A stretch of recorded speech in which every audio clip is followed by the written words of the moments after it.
Bueno, buen día a todos. Hoy empezamos tema 14, bases de interconexión. Antes de arrancar, siempre vamos a hacer un repaso de lo que vimos la clase pasada, el viernes. ¿Alguna duda del viernes? Empezamos a ver discos magnéticos como un primer ejemplo de dispositivos de entrada-salida. Vimos que geométricamente está dividido son superficies divididas en pistas concéntricas y a su vez las pistas se dividen en sectores de tamaño fijo. El sector, buen día, es la mínima unidad de transferencia del disco. Y que les conté que desde hace varios años es de 4 kilobytes. Después vimos lo que es el cálculo del tiempo medio de acceso a memoria del disco, que es la suma de 4 factores. Dos de ellos mecánicos, que son el tiempo de SIC, que es el tiempo hasta que el bracito, donde está el cabezal, se posicione en la pista correcta, y el tiempo de latencia rotacional, que es el tiempo que se espera que el disco gire para poner el sector que uno quiere leer debajo del cabezal. Vimos que a pesar de que los discos giran bastante rápido, ese bastante rápido, un bastante rápido mecánico, para todo lo que es electrónico, es lentísimo.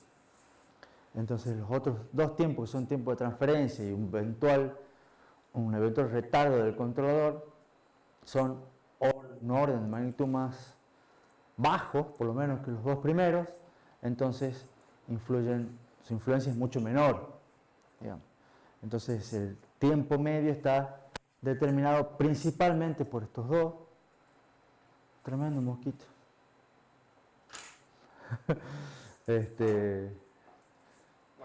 Bien, Alejandro. Tiene cancha ya, parece. Pero me doy vuelta y he visto un mosquitazo en la pantalla. Hay otro también. Qué bueno, ¿viste? En fin. Lo que suele hacerse con estos discos mecánicos para mejorar la productividad es colocar varios discos. No por supuesto para ustedes, porque ustedes tienen un disco en su casa, pero se agregan varios discos y de esa manera se mejora la productividad. Un arreglo clásico que se conoce, digamos, para poner varios discos es el arreglo de RAID, que es el de múltiples discos conectados de manera redundante. Y la redundancia es lo que los hace que sean exitosos. Después, como segundo ejemplo de dispositivo de entrada-salida, vimos los discos SSD, que son los basados en memorias flash, donde las dos características principales son que, por un lado, son mucho más rápidos que los discos magnéticos, son por lo menos 100 veces más rápidos que los discos magnéticos, pero tienen una limitación en la cantidad de escrituras, tienen una vida útil limitada. Por lo menos es limitada en el sentido de que es mucho menor que la de los discos magnéticos, siempre y cuando los discos magnéticos no lo tienen al piso, ni los golpeen, digamos. Vimos lo que es una comparación entre los dos, vimos que en general, los SSD tienen mucha mejor performance, son más caros, pero cada vez la diferencia se va achicando, y vimos que en realidad es probable que no se reemplace uno al otro, sino que los dos coexistan con diferentes objetivos, uno para performance, el otro para capacidad, en lo que es costo por byte. ¿Estamos? Y sean distintas capas de la pirámide de jerarquía de memoria. Después vimos, por último, que hay unas nuevas memorias RAM no volátiles, que lo que hacen es buscan, digamos, cerrar un poco lo que es la brecha entre lo que es actualmente memoria RAM y lo que es entrada-salida, porque los SSD, a pesar de que son mucho más rápidos, son mucho más lentos que la RAM. Entonces, la idea es que hay una brecha ahí entre la RAM y las memorias flash, y se busca maneras de achicar esa brecha. Esta es una manera, pero son nuevas, hay muchas promesas, pocas realidades. Optane fue una promesa, ya se dijo que no va por ahí, pero hay que ver por dónde va, digamos. Por ahora no sabemos. Conclusión de esto es que esta parte, sobre todo la de acá abajo, que es las partes más bajas de la jerarquía de memorias, están cambiando. Entonces ahora ustedes, la idea de la pirámide se mantiene, la idea de la jerarquía se mantiene, pero las partes de más abajo hay que ver qué pasa. Más abajo, en el medio, porque se busca cada vez mejorarla. Entonces eso está en constante evolución. ¿Preguntas? Dale, Brian. Pero ahí en la parte de múltiples discos, Sí. mejorar la productividad, ¿cómo era la disposición de la conexión? Y en general, no te dije cómo era, digamos, pero la idea es poner varios. O sea, claro, la idea es que es un ejemplo de lo que habíamos visto en la clase pasada. ¿Te acuerdas cuando veíamos latencia y productividad que compiten entre ellas? Que no podés tener una latencia baja y una productividad alta. Entonces, la idea era, ¿cómo mejoro la productividad?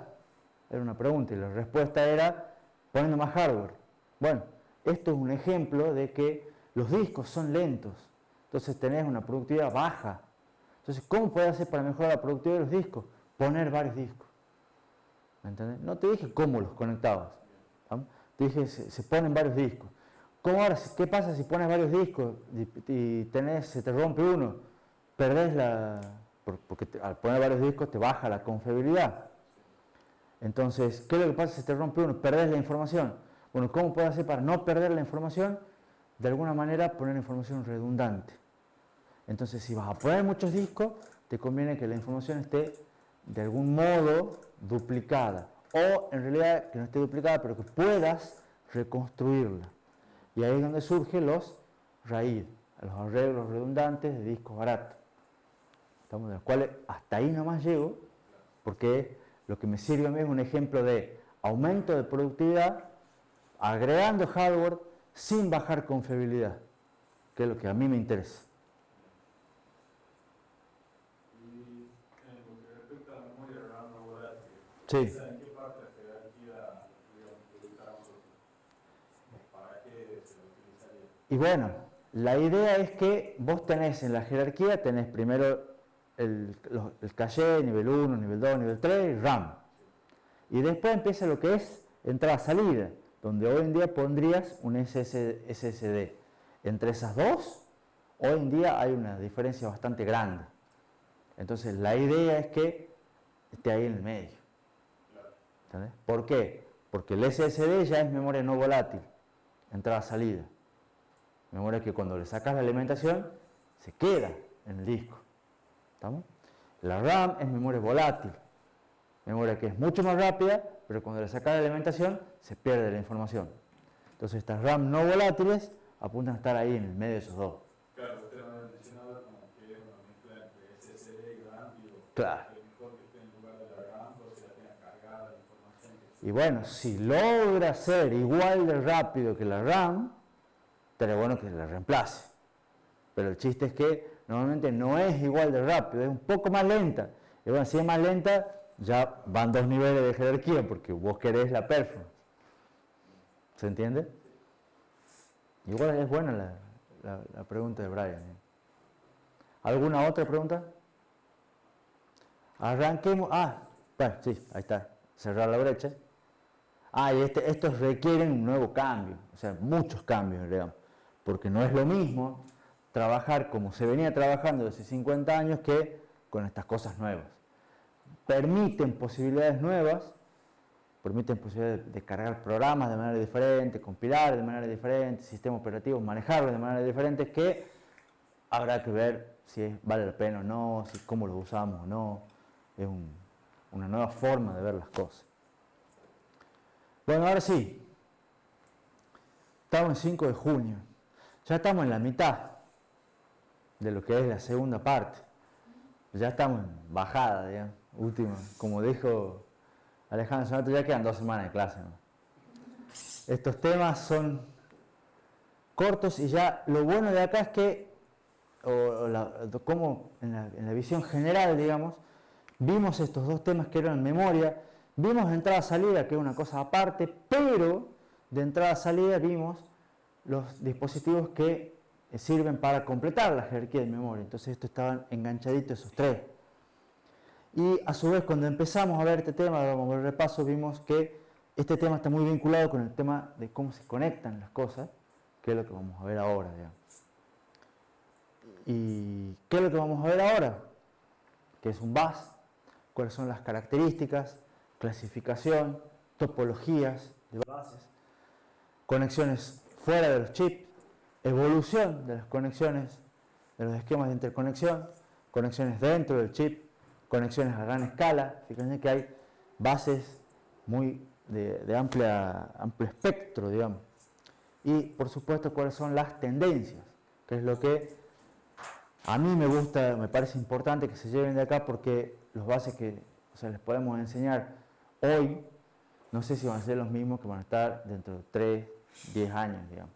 Entonces, por eso es importante que ustedes sepan cómo se va moviendo la cosa y cómo afecta eso a los criterios de diseño. Esta parte sí tiene, de vuelta recomendada, unas par de secciones del libro, cortitas, 6, 9, 6, 10, no deben ser más de 10 páginas entre los dos.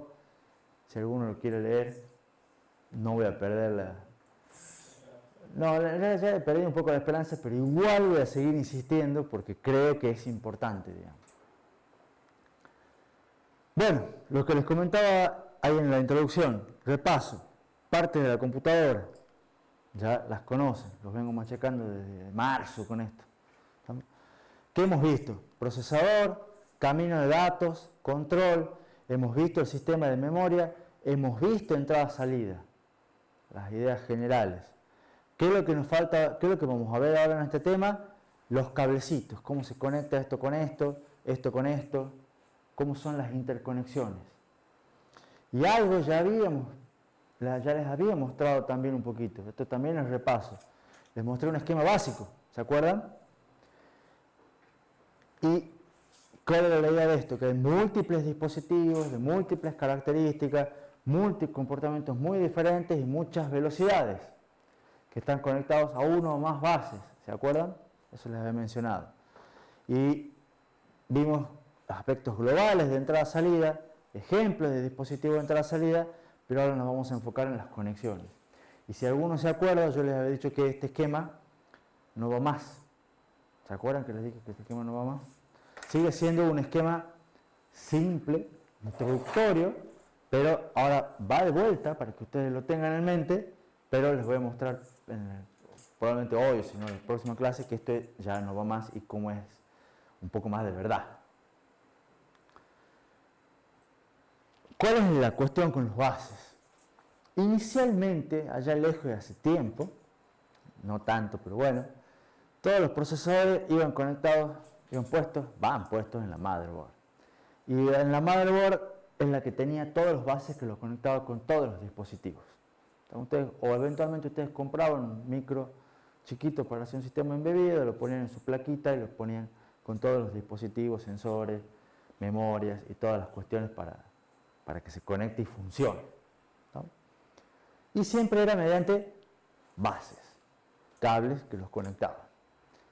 Todos esos bases estaban físicamente, como les dije, en la placa madre, que ese era el sentido de la placa madre, el que conectaba el procesador con todas sus cosas necesarias para poder funcionar.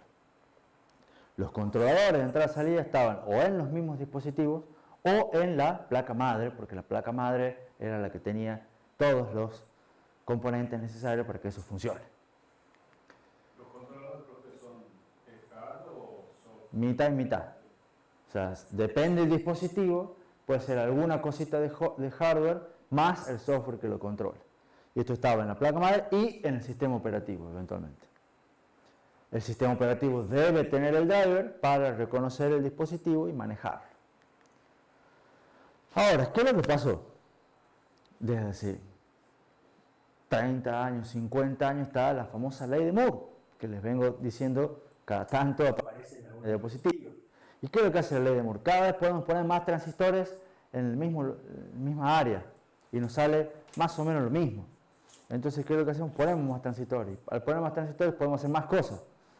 Y al poder hacer más cosas pasa que los controladores y los buses van cambiando de lugar. Entonces lo que antes estaba en los dispositivos pasó a estar en la motherboard. Lo que antes estaba en la motherboard pasó a estar dentro del procesador. Y se va moviendo. Entonces es muy común hoy en día encontrar bases dentro del micro. Y controladores dentro del micro. Entonces es como si de algún modo los procesadores actuales, lo que hoy en día es un procesador, un chip que ustedes compran, ya no es un procesador. Es como si fuera, o es como si tuviera una mother adentro. O sea, una mother de las viejas ahora está dentro del procesador, dentro del chip, incorporada. Pero, ahí les estoy contando un poco cómo era hace mucho, cómo es ahora, pero en realidad me estoy salteando un montón de cosas, entonces es mejor empezar por el principio. ¿Y qué es lo que es el principio? ¿Qué es un bus? ¿Ustedes saben lo que es un bus? Cables. Camino de datos. ¿Alguien más dijo algo? Bus son cables. Bien, Joaquín. está leyendo, por eso. Hace trampa. A la larga, un bus es un conjunto de cables que se usa para conectar dispositivos. Puede ser, o sea, cuando nosotros veíamos el camino de datos, tirábamos cables, decíamos, esto va de acá para acá, esto va para acá para acá, y a la larga estábamos tirando un montón de bases. Es válido, vamos a hacer las dos, no está mal la respuesta de Jean Paul, sino es buena, pero a la larga son cables. Lo que pasa es que no son estrictamente cables así nomás, sino que son cables que se les llama un bus porque al conectar múltiples dispositivos requiere ciertas características, que son las que vamos a ver a continuación. Además de eso, digamos, un bus es una herramienta. Es una herramienta que es una herramienta sistemática de la arquitectura para manejar sistemas complejos. O sea, cuando ustedes, un bus, en este caso nosotros vamos a ver como un conjunto de cables, pero es la misma idea o la misma noción de las calles, las avenidas y las autopistas. O sea, es el mismo concepto. Lo que pasa es que nosotros los vemos como cables eléctricos para conectar componentes y un arquitecto o un ingeniero civil lo ve para conectar ciudades, para que se muevan personas.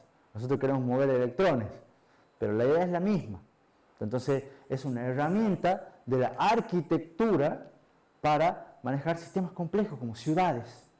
Estamos en la parte de urbanismo de esto también. Nosotros no vemos urbanismo en un chip, pero por ahí va, digamos. Es una gran analogía, pero la idea es la herramienta es la misma. ¿Estamos?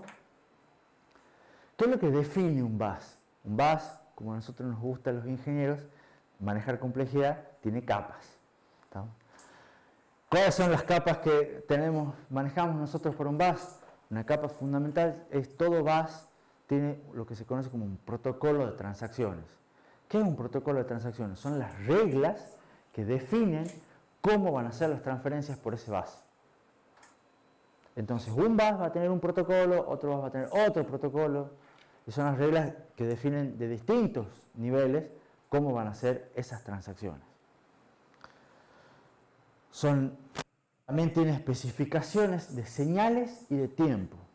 O sea, todo bus va a decir, acá yo me conecto con una señal de 3 voltios, 5 voltios, 12 voltios, 30 voltios, va a tener sus especificaciones, va a decir cómo van a ser las señales, cuál van a ser la temporización de esas señales, para ver qué es lo que reconoce como un 0, qué es lo que reconoce como un 1, hasta qué frecuencia trabaja. Todas esas son las especificaciones eléctricas. ¿Estamos? Y después, bueno, por supuesto está la parte física, que es el cable, literalmente, el conector, si el cable es más finito, si el cable es más grueso, si el cable es uno solo, si el cable son muchos cables juntos, si están enredados entre sí, si están cubiertos por una malla, un montón de características referidas al cable. Lo mismo el conector. Si el conector tiene 3 patitas, 4 patitas, 10 patitas, 25 patitas, ¿se entiende? Todas esas cosas van a la parte física. ¿Estamos?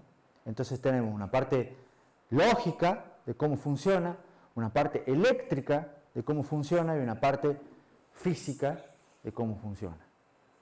¿Estamos? Bueno, las especificaciones eléctricas van ahí también. Y las características físicas y mecánicas. Todas esas son los que hacen a un bus. ¿Cuáles son las características que distinguen un bus de cualquier conjunto de cables? Por un lado, como dije, está basado en protocolos estándar. Y la palabrita que agregué acá es esa que está ahí, que es estándar. Es muy importante para todo lo que es arquitectura de computadora, ingeniería en computación, y usted lo también, manejarse, en este tema en particular, manejarse con estándares. ¿Por qué? Porque los estándares me aseguran compatibilidad. ¿Está? Es muy importante que si ustedes se van a comprar un dispositivo y lo quieren enchufar en su computadora, que lo puedan enchufar. Entonces, para que ustedes agarren, lo compren, lo enchufen y ande, el dispositivo tiene que ser compatible y su computadora tiene que estar preparada para poder manejar cualquier tipo de dispositivo. Entonces, la compatibilidad está dada, está basada en que los protocolos son estándares, ya todo el mundo sabe cómo comunicarse. Y hablan el mismo idioma. Sí, Brian. Sí, estos son los protocolos de transacciones. La idea que le agrego acá es que es estándar. ¿Por qué es importante que sean estándar? Por cuestiones de compatibilidad. Ustedes no saben realmente quién fabrica, ni cuándo lo fabrica, ni cómo lo fabrica a un pendrive que ustedes están por comprar. Pero ustedes esperan que al comprar un pendrive lo enchufe y funcione. ¿Estamos? USB estamos hablando. A su vez, el estándar nos asegura efectividad. Nos asegura que si ustedes cumplen con el estándar, no solamente lo van a poder conectar y va a ser compatible, sino que además ande bien, funcione bien, como se supone que debería, digamos. Y a su vez nos asegura eficiencia. No solamente queremos que ande bien, sino que ande rápido, o sea, no solamente que ande correcto, sino que ande de manera lo más eficiente posible, que es lo que para eso está diseñado ese bus. Entonces ustedes al cumplir con el estándar los obliga a cumplir o les da esas ventajas. Entonces si ustedes quieren fabricar un nuevo dispositivo para su casa y lo quieren hacer compatible con USB, van a tener que cumplir ciertas reglas del protocolo USB que los van a asegurar que después lo puedan enchufar a su computadora, la comunicación se realice correctamente y además a la velocidad de transferencia de USB. ¿Se entiende? Por ejemplo, esto sería el famoso plug and play. No solo plug and play, sería, te repito, cualquier conexión que vos quieras hacer. Digamos. En general, todos los que vos estés manejando son todos, vos conectás ahí, por ejemplo, ¿qué vemos acá en esta cosa? USB de entrada. ¿Qué más se ve atrás? Placa de red, HDMI. O sea, HDMI, Ethernet, USB son protocolos. Y están todos estandarizados al punto tal que vos no te fijas, vos te vas a comprar un televisor y te fijas cuántas entradas tiene HDMI y cosas tal. Y vos a la larga sabes que si vos te compras un cable y lo enchufas a tu televisor, vas a ver. ¿Estamos? Y no importa si le estás enchufando tu notebook o la computadora de Brian o una de acá del laboratorio, va a funcionar igual. ¿Estamos? Porque esa es la idea del estándar. ¿Se entiende? Y si también tu televisor tiene un USB, vos lo enchufás un pendrive, o en realidad no tenés un pendrive, vos lo enchufás tu computadora por USB, o le enchufás una tarjeta de memoria USB con una micro USB con un adaptador, y va a andar igual. Te lo va a leer. ¿Por qué? Porque se supone que el televisor es compatible con el estándar USB. Entonces te va a leer cualquier cosa que le enchufes. ¿Estamos? Esa es la ventaja de los estándares. ¿Estamos? Ahora, también está lo que dice Joaquín de la contrapartida de plug and play, que hoy en día es una tecnología, digamos, normal en todo el sistema operativo, de que el plug and play es que te reconoce un dispositivo apenas lo enchufas. Entonces, hoy en día casi todos los sistemas operativos tienen para casi todos los dispositivos tecnología plug and play. Entonces uno lo enchufa y espera a que mágicamente se lo reconozca el dispositivo, cosa que funciona la mayoría de las veces. De eso se encarga el sistema operativo. De eso se encarga Android, se encarga Windows, Linux o los sistemas operativos de televisores también. Pero el protocolo acá, como les decía, es USB, es HDMI, Ethernet. ¿Estamos? Otra característica esencial de los bases es que suelen tener una organización jerárquica. Y va de vuelta la palabra jerarquía. ¿Por qué? Porque la jerarquía es una herramienta para manejar complejidad. Y como estas cosas son complejas, las manejamos de manera jerárquica. ¿Y cuál es la idea de la jerarquía acá? Que vamos conectando distintos estándares. Y tratamos de que una misma computadora maneje USB, HDMI y Ethernet, que son cosas para distintos estándares, para distintas cosas, pero queremos que los maneje igual. Y eventualmente, ¿cómo hacemos para conectarlos a todos? Utilizamos puentes, utilizamos bridges, que son adaptadores entre uno y otro. ¿Estamos? Para convertirlos, para poder manejarlos a todos de manera jerárquica, ya vamos a ver bien cómo, digamos.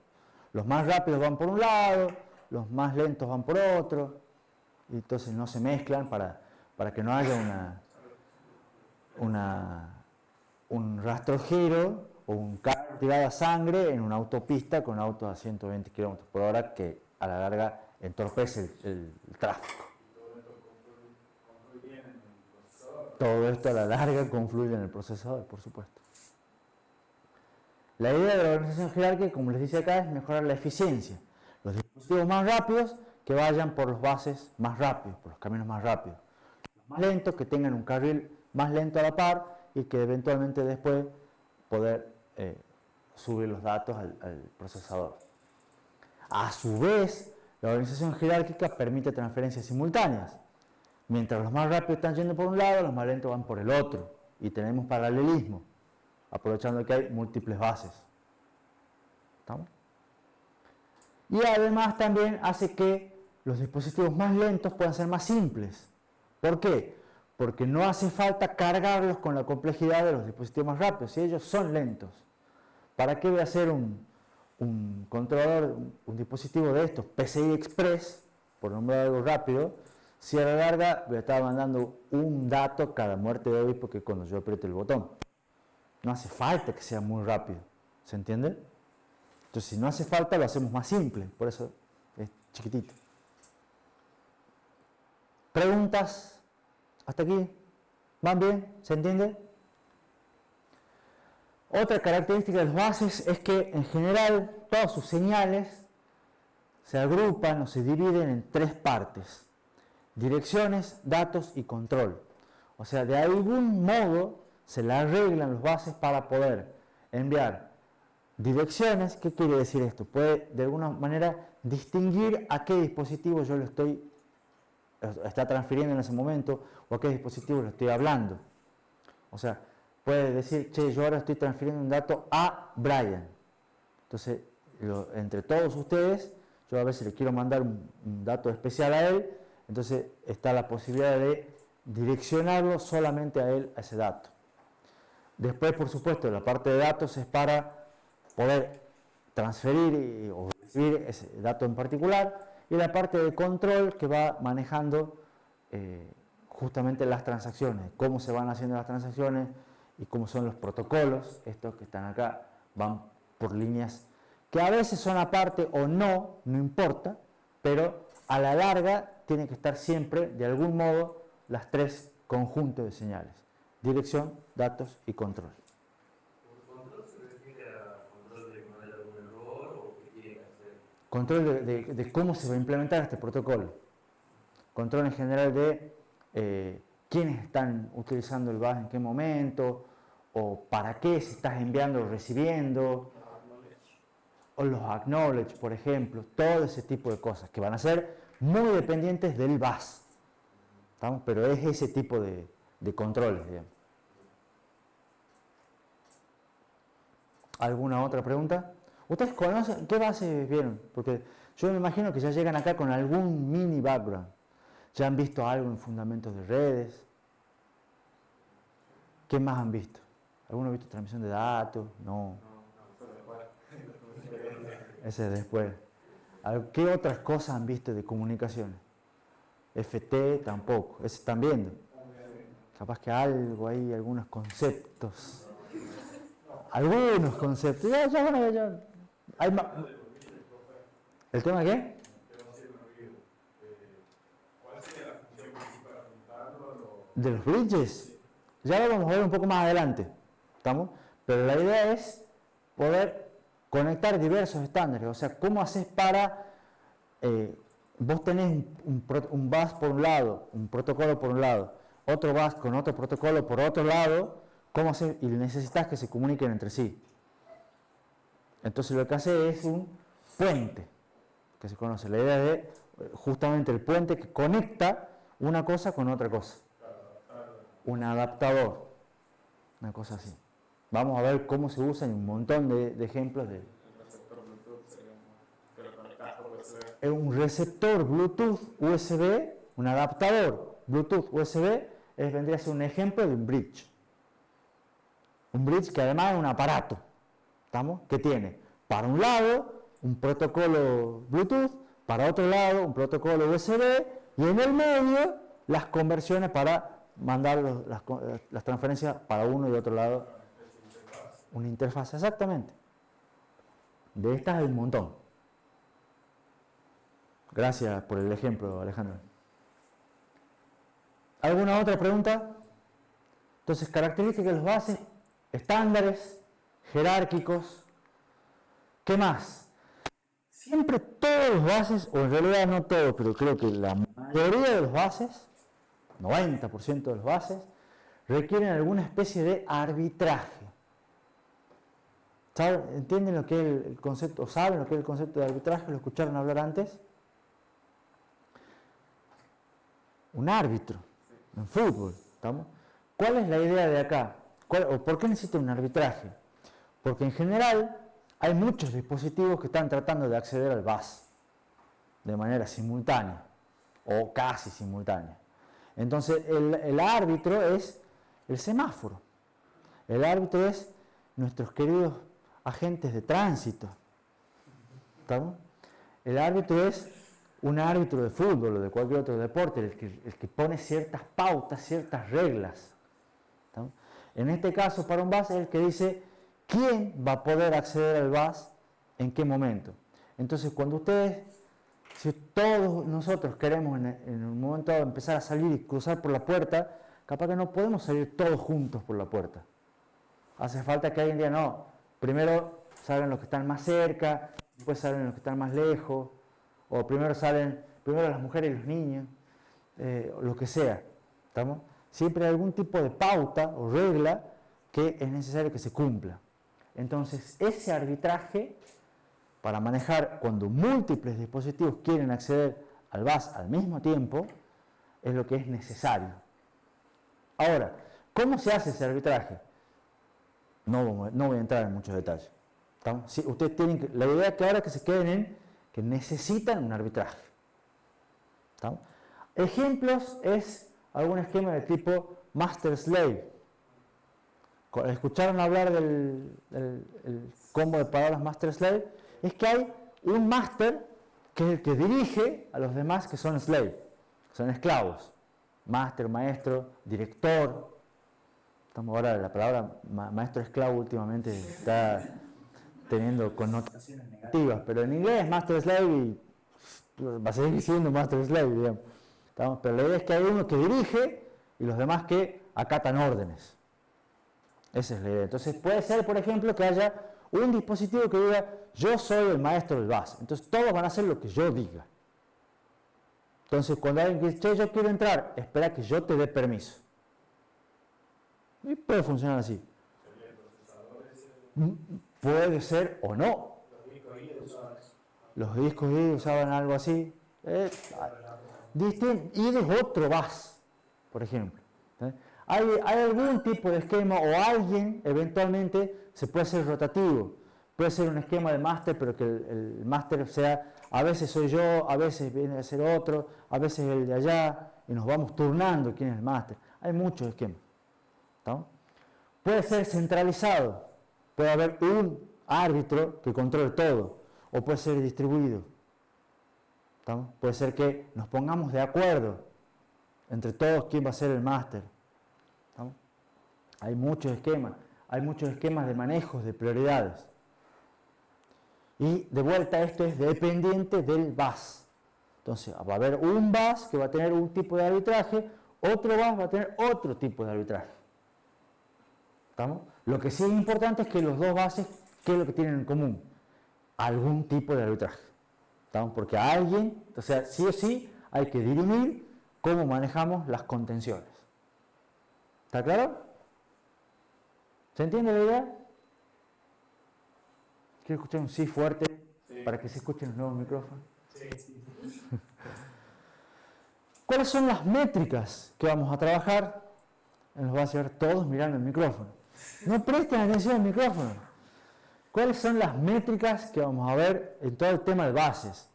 Las mismas, porque son parte del sistema de entrada-salida. ¿Qué hemos visto para entrada-salida? Las métricas importantes son ancho de banda y latencia. Ancho de banda, ¿cómo se mide? En bytes transferidos por segundo. Latencia, tiempo de respuesta, segundos. Entonces va a haber bases que son más rápidos, en los cuales la latencia es más baja, bases que van a ser más productivos, llamémoslo, en el cual el ancho de banda es más grande. Y van a ser las dos métricas más importantes para ver performance de bases en general. A veces también se usa lo que es el ancho de banda de bisección, que es agarremos la red, la partimos a la mitad y vemos más o menos cuánto se puede transferir de manera simultánea. Eso es una métrica más de redes. Entonces, cuando vean redes, pregunten qué es un ancho de banda de bisección. A veces se usan transferencias por segundo. Esto ya es una métrica más mentirosa. ¿Por qué? Es la clásica de, mi bus puede hacer un montón de transferencias por segundo, pero en realidad, ¿cuánto estás transfiriendo en cada transferencia? Bueno, no importa. No, sí importa, porque si el bus es más ancho y transfiero más bytes, capaz que haciendo menos transferencias puedo transferir más información. Entonces, acá ya, ojo al piojo cuando vean transferencias por segundo. Importa el ancho del bus. También. La que no se usa mucho es frecuencia. Todos los buses, o la mayoría, muchos buses tienen una frecuencia, pero no es muy utilizada. ¿Por qué? Porque lo que se maneja en general, como dice ahí, pertenece a dominios que son diferentes y dominios que son independientes. Entonces los buses tienen una frecuencia, pero la frecuencia en general no es un parámetro que sea significativo para medir cuán bueno es un bus. ¿Estamos? Y lo de dominios diferentes es que es totalmente indistinto si un bus trabaja a una frecuencia y otro bus trabaja a otra frecuencia. Lo importante, no lo importante, sino son totalmente independientes entre sí y suelen no estar relacionados. Y si yo quiero conectar un bus de una frecuencia con un bus de otra frecuencia, ¿se puede hacer? ¿No andaría la frecuencia arriba? Sí, dice Brian. ¿Cómo, Brian? Por los bridges, por supuesto. Conecto un adaptador que me dice a la larga, vos adaptame y manejame para un lado una frecuencia, para otro lado la otra. Y se acabó. ¿Estamos? No hay misterio con eso. Por ejemplo, dice ahí, ustedes tienen un procesador de 3 GHz y un bus de 1 GHz. ¿Lo pueden conectar ese procesador a ese bus? Sí. Eventualmente, ¿qué es lo que va a pasar? Que un ciclo del bus va a ser equivalente a 3 ciclos del procesador. En este ejemplo, digamos. Entonces el bus va a ser lento por el procesador. Y bueno, sí, va a ser lento, pero eventualmente lo conectaré y lo adaptaré. ¿Está claro? Otra métrica que a veces se maneja también son la que vimos en entrada-salida, tolerancia a fallos. ¿Qué pasa si se me corta un cable, se me corta una conexión. ¿Estamos? La eficiencia energética también es parte de métricas menos utilizadas, pero que también cuando se diseñan bases nuevos y todo lo demás hay que tener en cuenta cuánta energía consume ese bus. ¿Preguntas? ¿Vamos bien hasta aquí? Clasificaciones de bases. Hay un montón de clasificaciones, de las cuales también las voy a pasar rápido porque esto es dar un panorama. ¿Estamos? Los bases se pueden clasificar por la cantidad de líneas, la cantidad de cables que van en simultáneo por el bus. ¿Estamos? Y acá es donde están los bases paralelos y los bases seriales. ¿Escucharon hablar de los dos? Un bus paralelo, un bus ancho, donde tiene muchos cables que transmiten la información en todos los cables. Un bus serial en general tiene menos cables y la información va de a uno. Hay otra clasificación, es por la cantidad de dispositivos. Algunos buses son punto a punto, otros buses tienen conexiones múltiples. Punto a punto es que yo transfiero con un dispositivo en particular, o sea, yo le hablo a uno de ustedes. Ahora estamos en una especie de bus que es múltiple, porque le estoy hablando a todos ustedes al mismo tiempo. ¿Estamos? Otra clasificación es por cómo se sincroniza la información. Y están los buses sincrónicos. Un bus sincrónico es aquel que tiene una señal de reloj implícita. ¿Estamos? Tiene una señal de reloj, tiene una frecuencia de reloj. Va de algún modo en la señal, va en un cable aparte, no importa, pero tiene una señal de clock. Un bus asincrónico es un bus que no tiene clock, pero existe también y maneja algún protocolo de handshaking. ¿Escucharon hablar la palabra protocolo de handshaking? Algunos sí, otros no. Los que dijeron que sí, ¿le pueden explicar a los que no? ¿Qué es un handshaking? Se ponen de acuerdo en cuándo van a empezar a transmitir uno para que lo empiece a recibir. O una cosa así. Muy bien lo que dijo Alejandro, tiene un 10 en protocolo. ¿Hemos visto qué?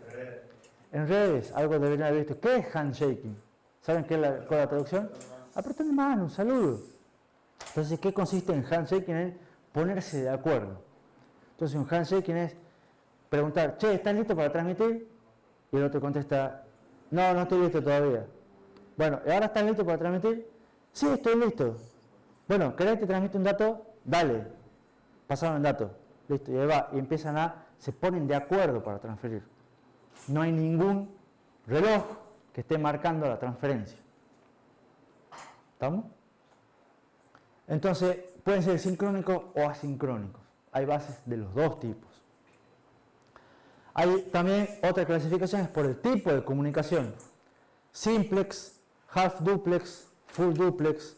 ¿Escucharon esos términos? También. Esto es protocolo, no, fundamento de redes. O por ahí. ¿Qué es simplex? ¿Qué es una comunicación simplex? Una comunicación que va en un solo sentido. ¿Qué es una comunicación half duplex? En ambos sentidos, pero no al mismo tiempo. Exactamente. ¿Qué es una comunicación full duplex? Que pueden convertir en tiempo. Exacto. ¿Está claro el concepto para todos? Bueno. Otro tipo de clasificación, por ancho de banda fijo o variable. Esto ya es más nuevo, no lo deben haber visto, pero hay algunos dispositivos que permiten tener múltiples canales de comunicación y usar solamente los canales que necesita. Entonces, a veces, ustedes tienen varios canales y ustedes dicen, bueno, yo voy a transmitir por este canal. Perfecto.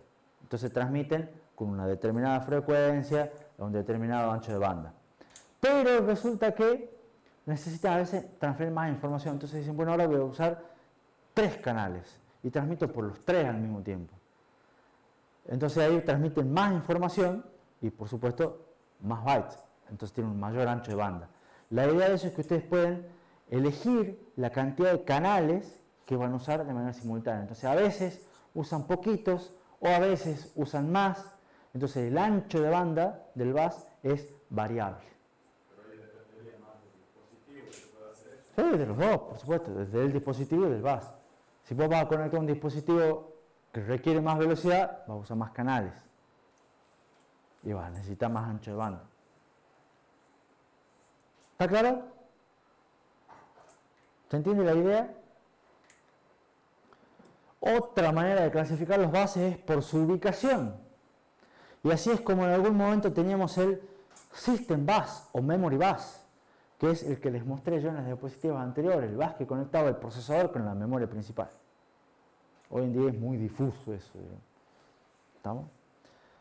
En otras cosas hay un bus de periféricos, que es el que conecta los dispositivos más lentos con el procesador. Hoy en día están los buses on-chip, que son los buses que están dentro del procesador. Entonces, a la larga, también según dónde esté el bus, hay una serie de clasificación. Entonces, ahora yo les voy a mostrar ejemplos. Vamos a decir, este es un bus serial, full duplex, sincrónico, de ancho de banda variable. Y se supone que ustedes ya más o menos tienen que entender de qué estoy hablando. ¿Estamos? No porque sean expertos, sino porque tampoco quiero que sean expertos en comunicaciones, pero ya lo han visto en otras materias, ya la idea está. ¿Estamos? Clasificaciones hay un montón. ¿Preguntas? ¿Vamos bien? Topologías de redes. ¿Han visto algunas topologías de redes? Deberían. ¿Estamos? Entonces yo no voy a entrar en topologías de redes, pero les voy a contar algunas. La más común es un bus. Y en este dibujito, en estos dibujitos que les voy a mostrar yo, cada cuadradito negro es un nodo que a la larga hace un tipo de cómputo. Eso es una computadora, un procesador, lo que ustedes quieran. Cada puntito azul, ¿se distinguen los puntitos azules? Son los, llamémosle, placas de red, si lo quieren ver así. Lo que me conectan al dispositivo, al medio de comunicación. Y el medio, en este caso, es la línea que está ahí, que es una sola línea para un solo bus. Entonces, ¿qué es la característica de esa topología? Que cada digamos, conector tiene una sola conexión. O sea, cada puntito azul se conecta de una sola entrada al bus. Entonces, el bus es un dispositivo, una topología en la cual hay un solo cable único, compartido para todos. Cada dispositivo se pueden conectar varios, pero cada uno tiene una sola conexión, que es al bus. Y en el bus puede haber un solo dispositivo al mismo tiempo. Porque si hay más de un dispositivo, hay un cortocircuito. ¿Está claro para todos? Una mejora al bus es hacer un anillo. ¿Vieron un anillo? ¿Cuál es la característica del anillo? El anillo, básicamente lo que hacen es conectar en bus, pero conectan el primero con el último. Pero ese conectar el primero con el último, el hacer el anillo, les da dos características fundamentales. ¿Algunos saben cuáles son? Hace que ahora, primero es cada puntito azul, que antes tenía una conexión, ahora tiene dos. Ahora se conecta con el vecino de antes y con el vecino de después. Y así es como arma el anillo. ¿Estamos?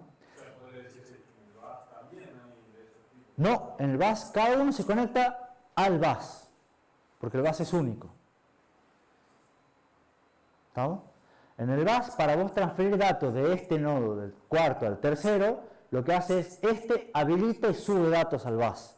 Y este dice, yo los voy a leer. ¿Estamos? Entonces, solamente este puede estar y hay una transferencia simultánea. Acá, este está conectado con el de antes y con el de después. ¿Estamos? Ya no es un bus, estrictamente. Pero el otro también no sería que se puede conectar el cuarto con el tercero y el quinto. No, porque acá vos podrías transferir de manera simultánea del segundo al tercero y del cuarto al quinto. Acá no. ¿Entendés? Un anillo ya te permite hacer dos transferencias simultáneas. Un bus no. Pero un anillo puede hacer solamente dos transferencias. O sea, puede transferir del segundo al tercero y del ¿Qué vendría a ser este? El sexto al primero, por ejemplo. Los podés hacer al mismo tiempo. En un bus, no. Entonces ya te da ventajas. Si queremos hacer más transferencias simultáneas, ¿qué podemos hacer? Lo que se conoce como una malla. ¿Qué es una malla? Bueno, ponemos un anillo de esto y le cruzamos otro anillo vertical. ¿Y cuál es el chiste acá? Que ahora, en este caso, una malla de 2 dimensiones, cada punto tiene 4 conexiones.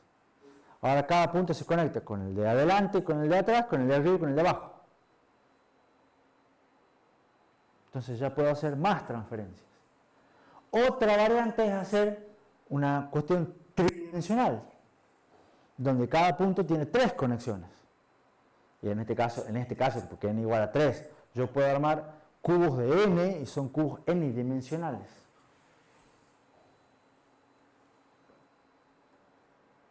Son distintas topologías y hay redes que funcionan así. Otra, más fácil, es todos contra todos. Que en este caso, que tenemos los 6 cuadraditos que veníamos acá, cada conexión va a tener, cada nodo va a tener 5 conexiones, conectados con todos los demás. ¿Estamos? Todos contra todos, acá se pueden hacer múltiples transferencias. Y además otra cosa, ¿cómo hago yo para pasarle datos acá del 2 al 6? Usualmente uno viene de acá y se pasa por acá, tiqui, tiqui, tiqui, tiqui, y llega. Son varios saltitos que tiene que dar. O decir, bueno, vamos por este lado y hago 1, 2 saltos. Quizás acá tenga que ir, para pasar de este a este, tenga que hacer 1, 2 caminos. Para pasar de este a este siempre es un camino solo. Un salto. Entonces son distintas topologías. Y también tenemos topologías más complejas, como las redes crossbar o redes omega. Véanlo los dibujos, busquen después, no viene el caso. Pero a la larga, estas son otra manera de conectar todos contra todos, mucho más evolucionada que la malla, y este omega también.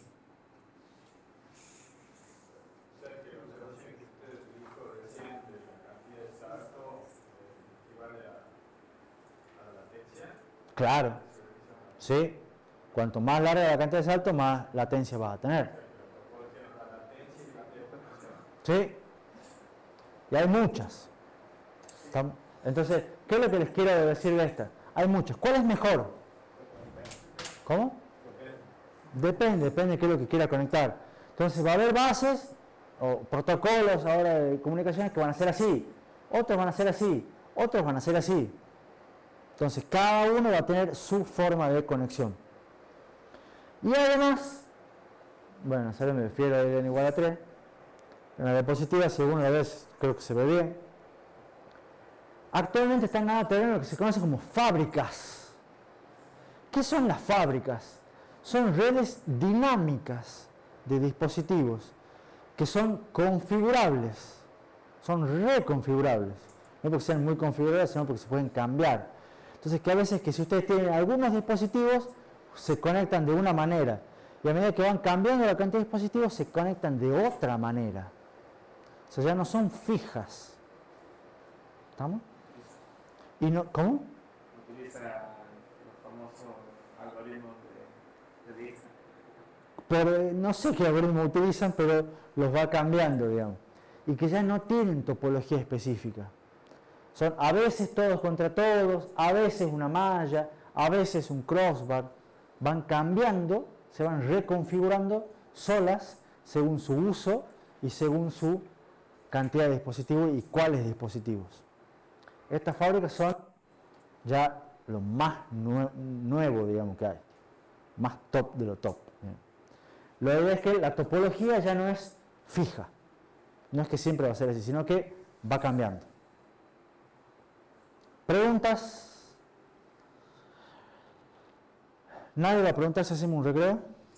Ah. Hacemos un recreo y después seguimos hablando de bases paralelos. Buen día.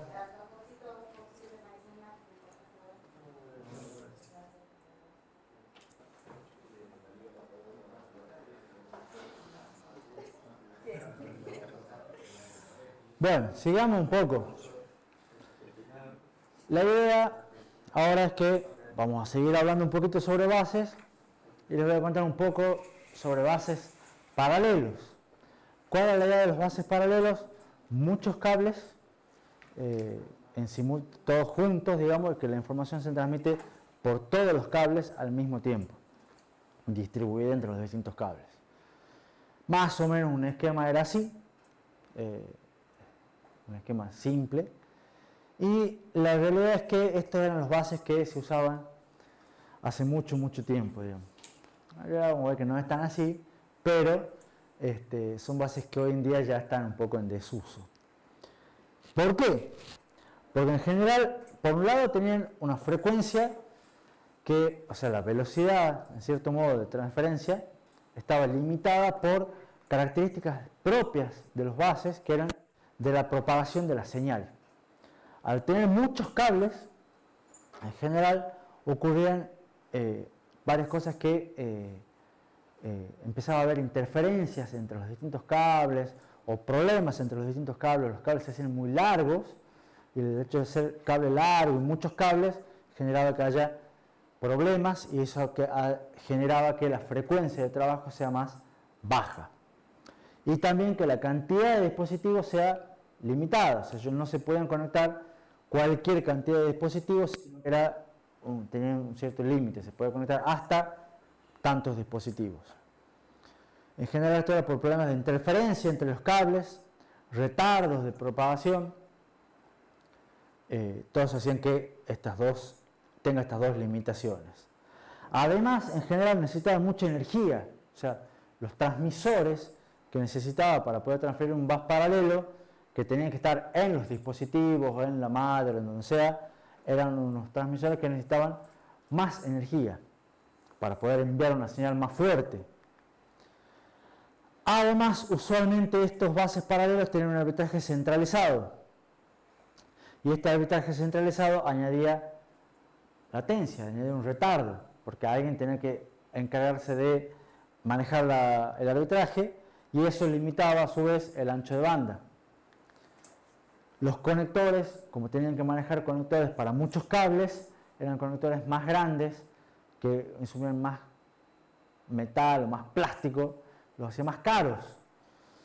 Además tenían que ser los mismos para todos los dispositivos, entonces era un problema los bases paralelos. Sí. ¿Por qué limitar el ancho de banda? No supone que la latencia únicamente disminuye. Está bien, pero lo que a la larga esto añadirte,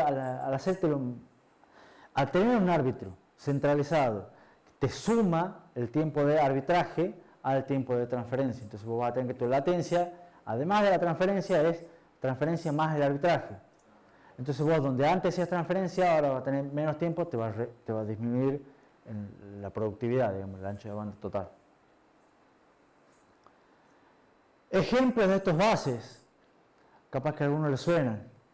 Un bus ISA, un bus PCI, pero PCI viejo, no PCI Express. Capaz que suena igual, digamos.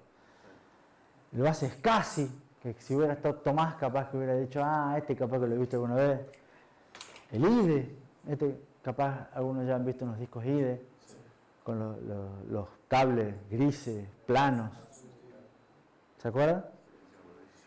Encima durísimo. Bueno, por todas esas cuestiones que los bases paralelos ya hoy en día no son populares. ¿Por qué han sido reemplazados? Por los bases seriales.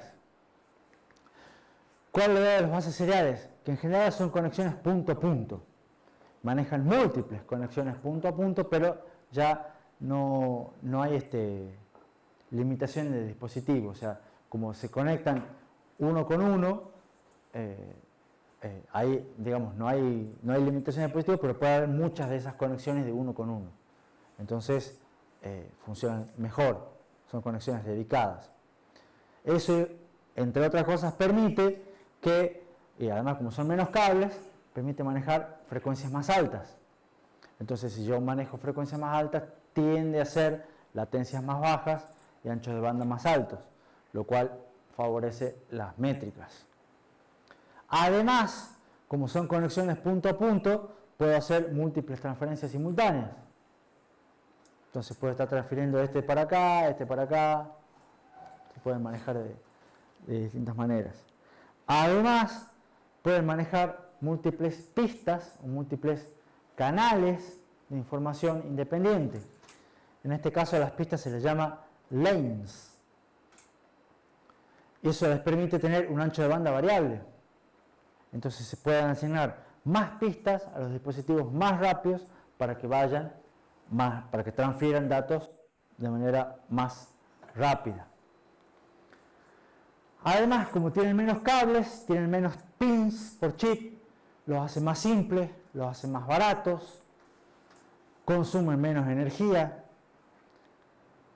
tienen una latencia más baja entre los distintos enlaces, son modulares porque son conexiones punto a punto dedicadas. Entonces, tienen un montón de ventajas que han hecho que con el tiempo se vayan prefiriendo los bases seriales sobre los bases paralelos, sobre todo para las conexiones fuera del chip. Están todas las conexiones externas. Ejemplo de bases seriales tenemos Ethernet, que ya todos deberían conocer, PCI Express, que imagino que sean los que tienen todos instalados en su casa, SATA, que también lo deben tener para los discos, USB, FireWire, por las dudas alguno tiene algún otro dispositivo un poco más diferente. Pero estos ya son conocidos, ¿o no? Estos ya les suenan. Son los que manejan más a diario. Vamos a ver un ejemplo de un bus serial que es PCI Express. Lo vamos a ver muy rápido porque me voy a enfocar en algunas características que son las que me interesan a mí. Por un lado, es un estándar, como yo les conté que era importante. Y es un estándar mantenido por una organización sin fines de lucro, que son 900 compañías diferentes, entre las cuales están las más importantes, las más conocidas. ¿Esto qué implica? Que no hay ninguno de estos en particular por detrás del desarrollo de PCI Express, sino están todas. Y a todas les hace bien que PCI Express les vaya bien. Entonces todos empujan para el mismo lado. Y eso es bueno. Y además hacen un estándar. ¿Cuál es el objetivo de PCI Express? Ser la red de interconexión universal para todo lo que entra a salida. Por lo menos desde el punto de vista del procesador. Lo que dije recién, conexiones off-chip externas. Característica importantísima de PCI Express que es totalmente compatible hacia atrás. O sea, ustedes tienen un bus PCI Express 4.0 y tienen un dispositivo que es compatible con PCI Express 3.0, lo pueden conectar. Lo único que pueden es que va a andar un poco más lento. ¿Estamos? Pero es totalmente compatible. Es un bus que fue anunciado por primera vez, la primera versión en el 2003, y el año pasado anunciaron la versión 7 de PCI Express, que la anunciaron, pero dicen que se va a publicar en el 2025. O sea, no está publicado todavía la versión 7. De hecho, ¿ustedes saben qué versiones andan más o menos hoy en día? Acá lo que podemos comprar son dispositivos que andan por la 4. Y eso lleva a que el estándar esté varios años por delante de la realidad del mercado. Nosotros compramos en 4, en algún otro lado del mundo se compran dispositivos o están saliendo dispositivos PCI estándar, PCI Express 5, pero ya está publicado el estándar 6 para que se empiecen a fabricar dispositivos compatibles con el 6 que van a salir dentro de un par de años, etc. Lo bueno del estándar que va hacia adelante, entonces ustedes hoy ya saben que en el 2025 va a salir el estándar versión 7, para que en el 2027 salgan dispositivos de entrada-salida compatibles con PCI Express 7. Entonces, si ustedes tienen que hacer algo hoy, que va para dentro de 5 años, ya lo piensan así, con PCI Express 7. No tiene sentido hacer el 4 porque dentro de 5 años ya va a ser viejo. ¿Está claro? Este bus es un bus serial, es un bus full duplex, es un bus punto a punto, en el cual cada pista, cada lane, necesita 4 cables, como características de las que mencionamos antes. Esta diapositiva es una diapositiva de la organización, es oficial, que entre paréntesis tiene un error, pero bueno, que este punto en realidad tiene que estar más acá, creo, pero no importa, no viene el caso. A la larga muestra la evolución de PCI Express, que es el azul con respecto al tiempo, y esto es ancho de banda, gigabytes por segundo.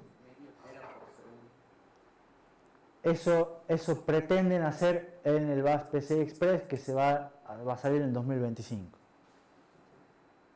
Va a salir el estándar del dispositivo, va a salir 2 años después, aproximadamente. En Argentina va a llegar 3 años después, y lo vamos a poder comprar varios años después, pero bueno, no importa.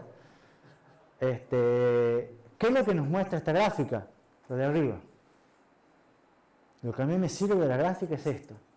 A la larga, el estándar se está moviendo de manera tal que el ancho de banda de entrada-salida de su bus se duplica cada 3 años.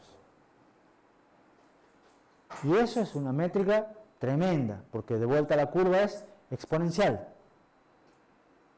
Entonces hay que mantener el ritmo del crecimiento exponencial, que por supuesto lo vienen haciendo desde acá. Fíjense este periodo entre PCI Express 3 y PCI Express 4, ahí hubo varios años, creo que son 7 años por ahí en el cual no han hecho nada, porque estaba todo bien.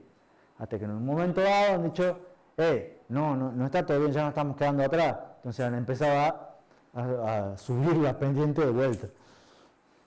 Por eso ahora están planificando para dentro de varios años. Lo cual está bueno, eso mueve la industria, mueve todo. No, está acá, puntito acá en la versión de PCI Express. Acá tenés el 1, 2, 3, 4, 5, 6 y 7. La verde es lo que dice cómo sería realmente el ancho de banda si se duplicara cada 3 años. O sea, este es el matemático, este es el real, según ellos. ¿Estamos?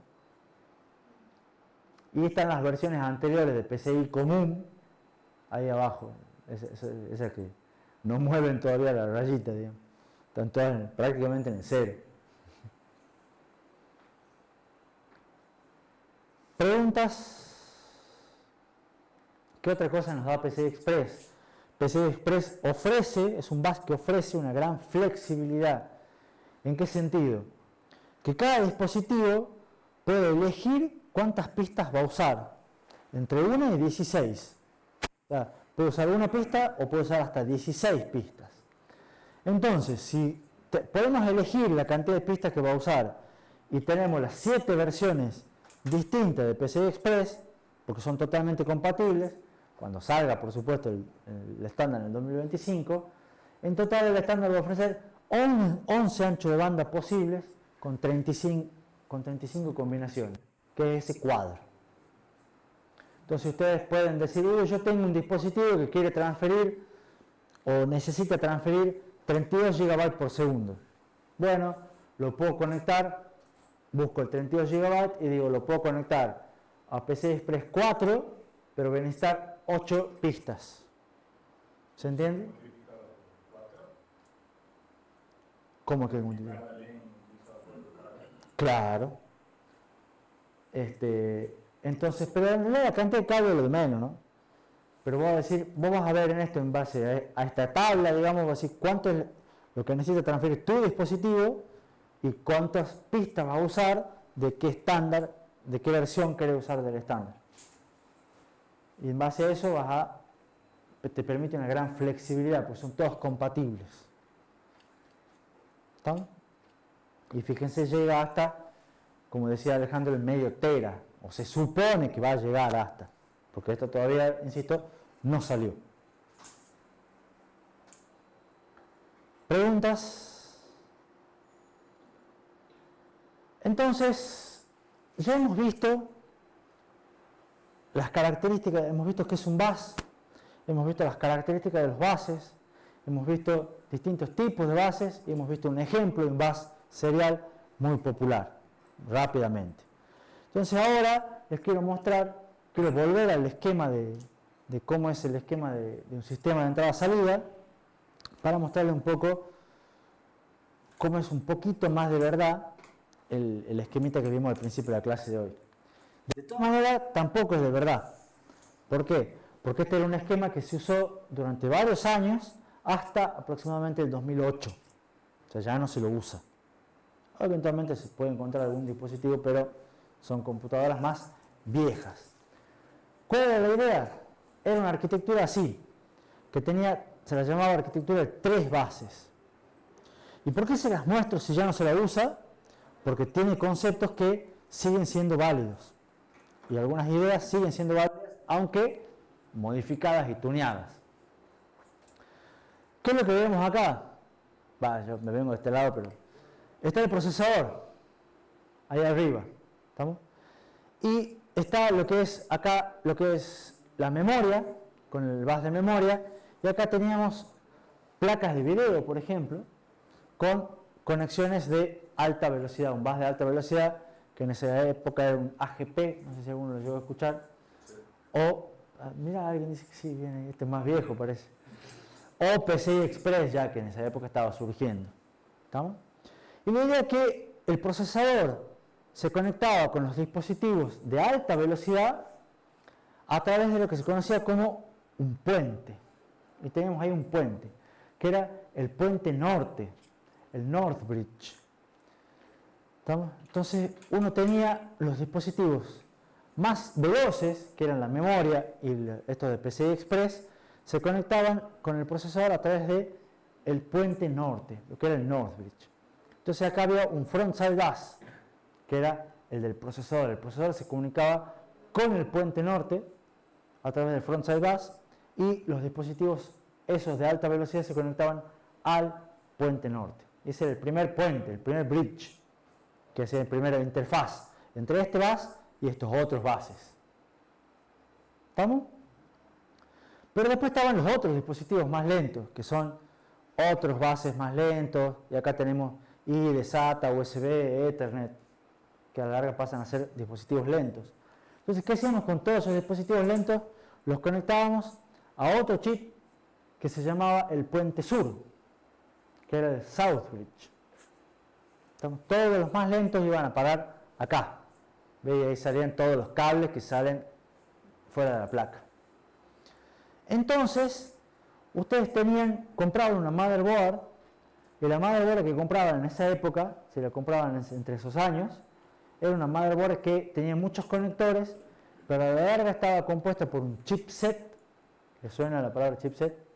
Que era un conjunto de chips, y ese conjunto de chips básicamente eran 2. Un chip que se encargaba de todo el manejo del South Bridge, y un chip que se encargaba de todo el manejo del North Bridge. Puente sur y puente norte. Y los 3 buses eran este bus, el frontside bus, este bus interno y este bus LPC, que era un bus de baja frecuencia, low performance, no me acuerdo cómo se llamaba. Low peripheral, o algo así. Ni me acuerdo el nombre. ¿Estamos? Y acá es donde empiezan a tomar importancia los puentes, que me hacían de interfaces entre los distintos buses. ¿Estamos? Todo este South Bridge se encargaba de manejar interfaces con todos los otros buses lentos. Entonces, ¿cuál era la idea? A la larga venían todos estos buses ID, SATA, USB, que transferían a velocidades más lentas, todos iban a parar al South Bridge, y el South Bridge los empaquetaba, los armaba y los transfería por un bus más rápido, todo junto, hacia el North Bridge. Y el North Bridge servía de interfaz para los pasaba, los empaquetaba junto con estos también, y iban al procesador. ¿Se entiende? O sea que el interna bus únicamente servía para unir el North Bridge con el South Bridge. Exactamente. No había casi nada conectado ahí. Más o menos, ¿cuáles eran las velocidades? Como para que tengan una idea. Este manejaba 10 GB por segundo. Y se conectaba de DDR2. Este manejaba 2 GB por segundo, o sea, ya era 5 veces más lento. ¿Ven? Y después tenemos SATA, manejaba en ese momento 300 MB y de 100 MB por segundo. USB 60 MB por segundo, un teclado, un mouse 1 MB por segundo. Estamos como para que tengan idea de distintas velocidades. Entonces todo esto iban a parar a Southbridge, del Southbridge era como que todo esto eran las calles de tierra, este lo mandaba a calles de, esta era una calle no pavimentada, ya todo bien, y estos iban por las avenidas.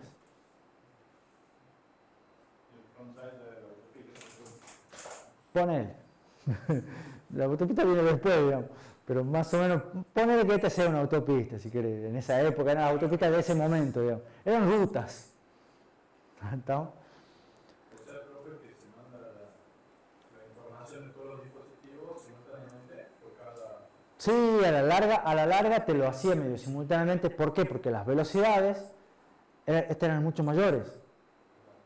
Entonces la interfaz, o sea, el USB no llega al procesador, ni cerca, ni llega acá. ¿Por qué? Porque es muy lento para esto.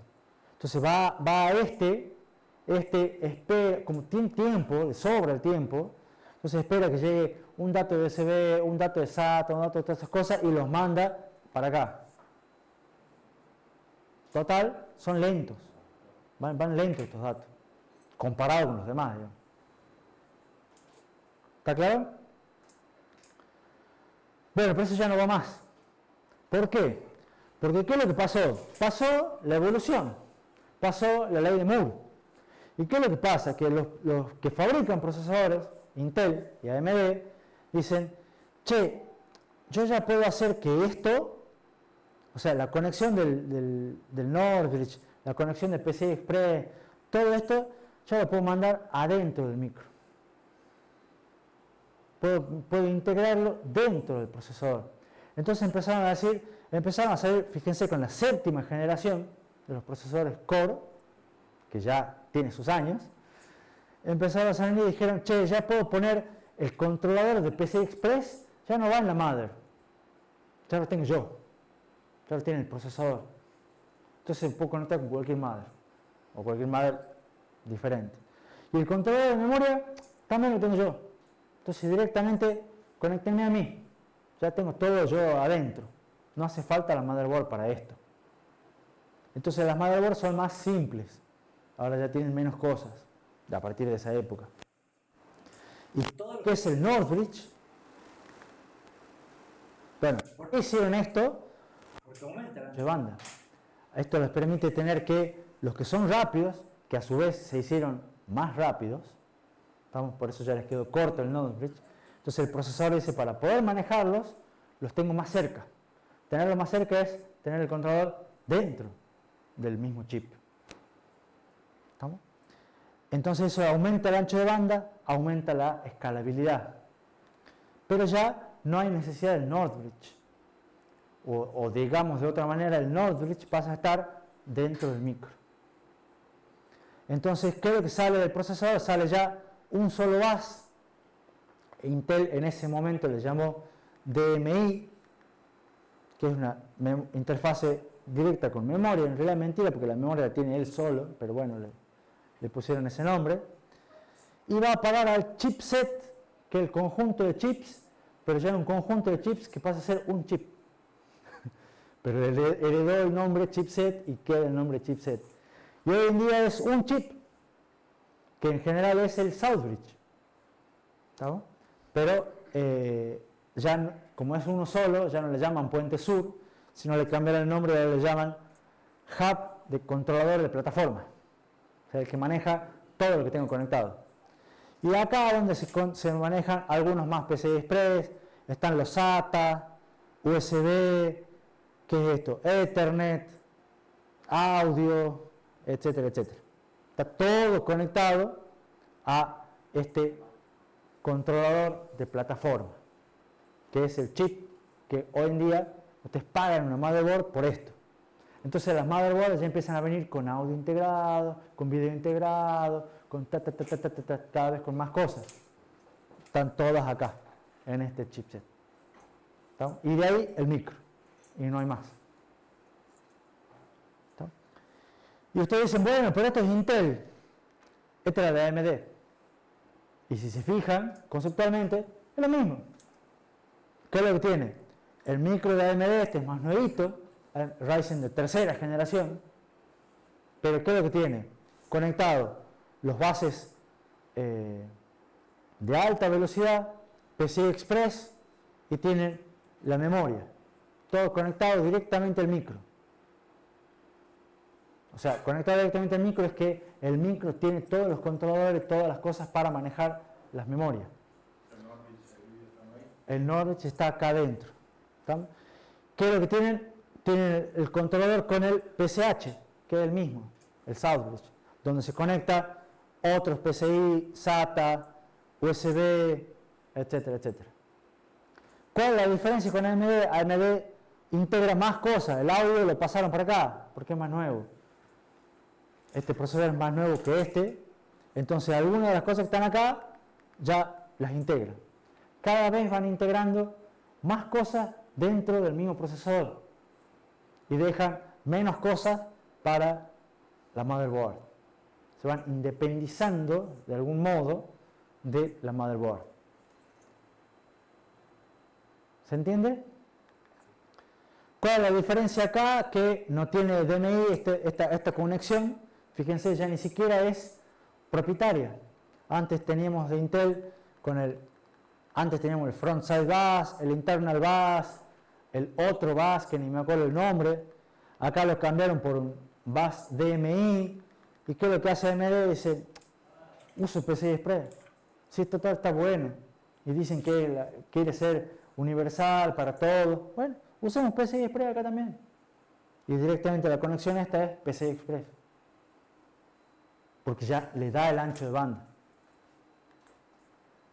Cuando último se sigue manteniendo que Intel tiene el DMI y AMD el PCI. No, ya el DMI ya lo dio de baja Intel. Ya no se usa más. Creo que tampoco usa PCI Express, pero creo que tiene otro nombre. Que probablemente sea lo mismo que PCI Express, pero ellos tienen que llamar de otra manera diferente. Te tendría que averiguar exactamente para los más nuevos cuál es, digamos. O en todo caso, si vos querés decir, che, tengo uno de 10ª generación y querés fijarte en la madre y todo lo demás, se busque. Esta información está, digamos. Pero de todas maneras, ¿qué es lo que me sirve a mí? Que se queden con la idea. La idea es que el esquema anterior, el esquema inicial, donde estaban todos los dispositivos con sus controladores conectados al bus, bueno, ahora está todo dentro del micro. Se va moviendo todo cada vez más dentro del micro. Y eso pasa a este dibujito. Que este dibujito en este dispositivo tiene muchas cosas para ver y probablemente hasta acá llegue hoy. Ya vamos a ver. Esto muestra lo que es hoy en día un sistema en un chip, que es lo que se conoce como un SoC, System on a Chip. Es una palabra muy usada para ver cómo son los procesadores de hoy en día. Ustedes cuando compran un procesador, un micro de estos, de Intel, de AMD, ya no están comprando un procesador, están comprando lo que hoy en día es todo un sistema dentro de un chip. ¿Está? ¿Y qué es lo que tiene ese sistema de un chip? Empecemos por acá. Primero fíjense, acá tiene 4, pero suele tener varios núcleos, varios procesadores. ¿Está? Y fíjense que acá tienen un núcleo, cada núcleo tiene sus caché de nivel 1 para instrucciones y para datos, son separados, tienen su caché de nivel 2 unificado. Y tienen 1, 2, 3, 4 núcleos. Es muy común hoy en día tener procesadores de varios núcleos, inclusive en los celulares. ¿Estamos de acuerdo? A su vez, ¿qué ven acá? Hay otro núcleo más, que es un núcleo para un procesador para gráficos, un procesador para video. ¿Se acuerdan del Input-Output Processor que les mencioné en algún momento dado? Bueno, hoy en día la placa de video, muchos procesadores la tienen dentro del mismo núcleo. Es un núcleo más dentro del procesador. Vienen los procesadores con placa de video integrada. ¿Está claro? Y fíjense, esto de acá. ¿Qué es esto de acá? es todo un bus de interconexión, porque los procesadores tienen que estar conectados de algún modo entre sí, y entonces están todos conectados mediante alguna especie de interconexión, que está todo de vuelta dentro del mismo chip. Esto antes en una época estaba afuera y ahora está adentro del chip. ¿Y qué más hay? Fíjense, acá tienen lo que es un caché de nivel 3. Que se acuerdan cuando yo les contaba que los procesadores tenían un caché de nivel 3, que era el último nivel de caché, y que era un caché de nivel 3 que era compartido por los núcleos. O sea, cada núcleo tenía su caché de nivel propio, pero había un caché de nivel 3 compartido. ¿Por qué era compartido? Porque está, primero, fuera de los núcleos, y porque se lo accede a través de ya una red de interconexión. Fíjense que el caché de nivel 2 está dentro del núcleo. Este ya está fuera del núcleo. Y a su vez es más grande. ¿Y qué más tenemos acá? El controlador de memoria, que antes estaba afuera y ahora está dentro. Controladores PCI Express, que antes estaban fuera y ahora está dentro. Otros controladores. Esta Quick Path, esta creo que es la Mauro, la variante del DMI, ahora creo que llaman QPI.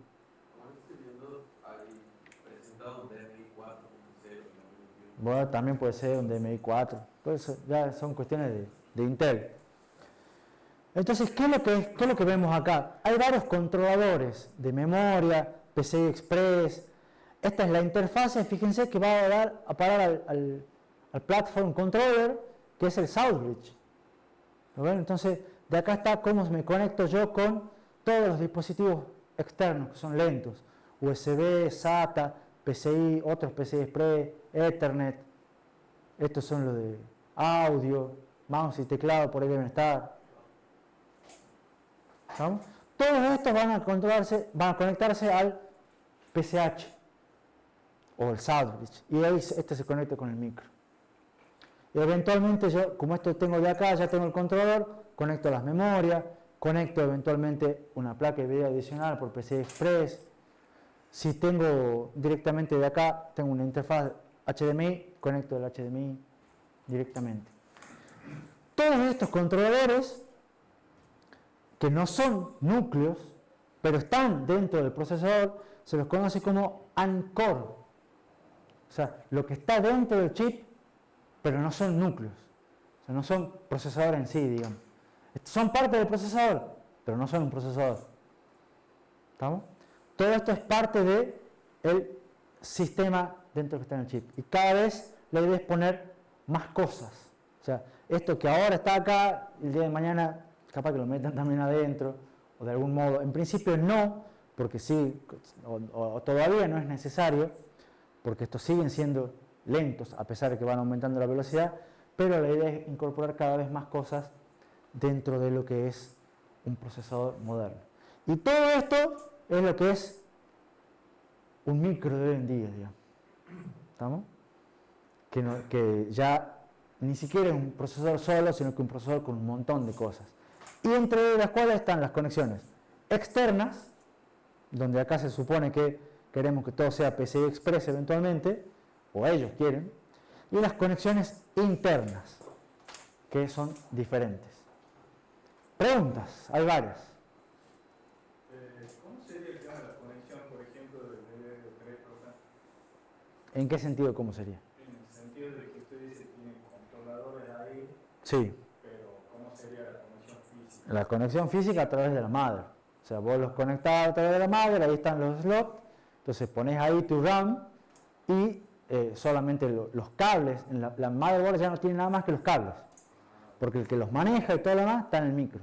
Claro, y en el caso de IO Interface ya sería Esta. otro chip, ¿verdad? Es otro, claro, ya no es otro chip, o sea, el chip en la madre es Claro. este de acá, lo voy a señalar para que se vea más claro. Este es el chip que está en la madre. Esto es un controlador que está dentro, que se encarga de hacer la interfaz entre lo que está entre la interconexión interna y la interconexión externa. Claro, o sea que acá la madre no tendría ese chipset, y ahí Sí. los cables, los conectores, todo lo que Exactamente. ¿Alguna otra pregunta? ¿El chipset sería un chiplet? El chipset hoy en día no. El chipset es un chip verdadero que vos lo podés ver, que está en la madre. Pero lo que pasa es que lo que perdió es el set. Ahora, normalmente es uno solo. O sea, ya no es un conjunto. O bueno, puede ser que haya más de uno. Pero hay uno grande, que es el principal, que es notorio. Se lo ve. Y después haya capaz algún otro. Claro, entonces, porque ya es tan grande que capaz que trae hasta el disipador, digamos. Eso estaba pensando, puede ser que las madres ahora vengan por cuestiones de compatibilidad también con los controladores que en un procesador nuevo. Depende del micro. Pero algunas madres te pueden decir, sí, yo soporto micros de séptima, octava y novena generación de Intel. Entonces trae algunas cosas. Y otros dicen, no, yo de décima generación en adelante. Entonces ese ya no te trae. ¿Entendés? Entonces depende de la generación, depende de la madre, depende de la marca, depende del precio. Y ojo, otro detalle. Acá estamos pensando o ustedes están pensando en procesadores de escritorio. Esto es lo mismo para un celular.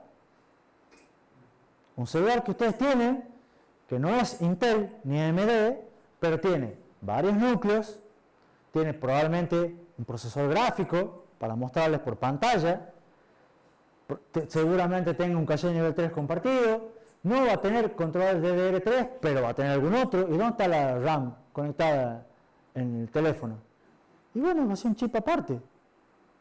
No va a ser DDR, pero va a ser LPDDR, que es Low Power.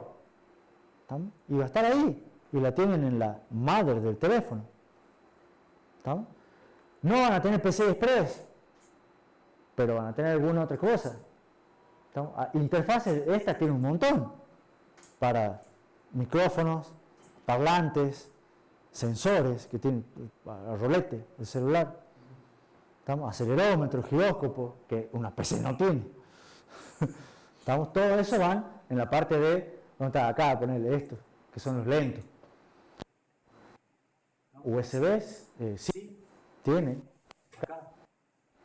Entonces, esto también es un micro de celular, procesador de celular hoy en día. ¿Estamos? Y la idea es que se va poniendo y se va sacando cada uno de estos según las necesidades. Y Joaquín mencionaba los chiplets. ¿Se acuerdan de los chiplets? Que habíamos visto tema 2, parece como en 3 materias antes. Bueno, lo vamos a ver de vuelta en la clase que viene, no ahora. Lo vamos a ver de vuelta, porque la idea de todo esto, que son bloquecitos y modulitos, encaja ideal con la idea de los chiplets. Pero eso lo vamos a ver la clase que viene. Hasta acá llegamos. ¿Preguntas?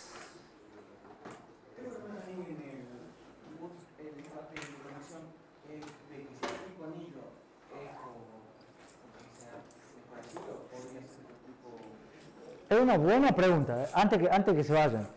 Me pregunta Gianpaolo, ¿este bus interno es un anillo porque es una mejor conexión o no?